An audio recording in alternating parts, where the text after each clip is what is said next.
birçok spor müsabakalarında çok değerli başarılarla, çok değerli madalyalarla geri dönüyorlar.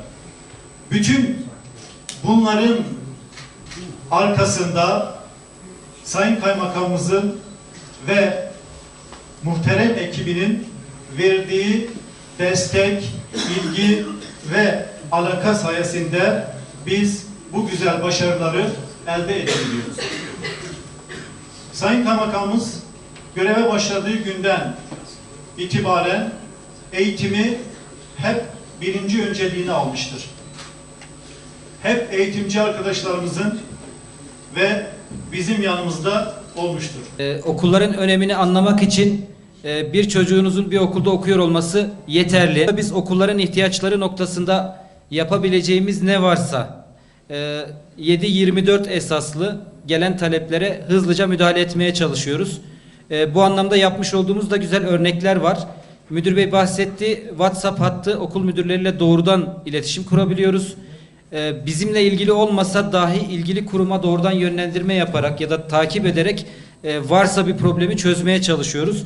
Ve gelen problemlerin de %90'a yakınını çözüyoruz. Kendimiz çözüyoruz. Yine okullarda 28 tane Z kütüphane yaptık. Zenginleştirilmiş kütüphaneler. Normal standart kütüphanelerden farklı. Birçok okulda var. Yine 18 tane açık spor sahası yaptık.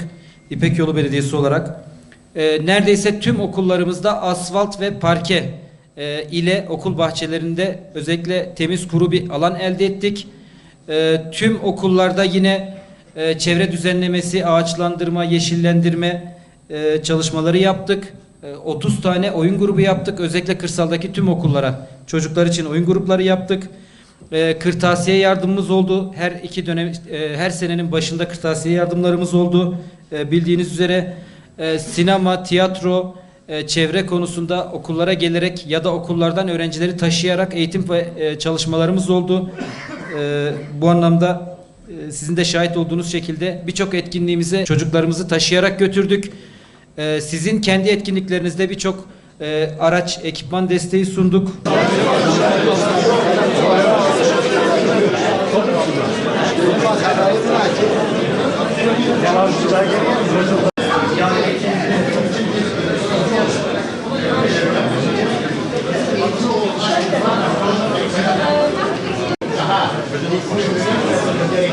Abi yardım edin taşıma.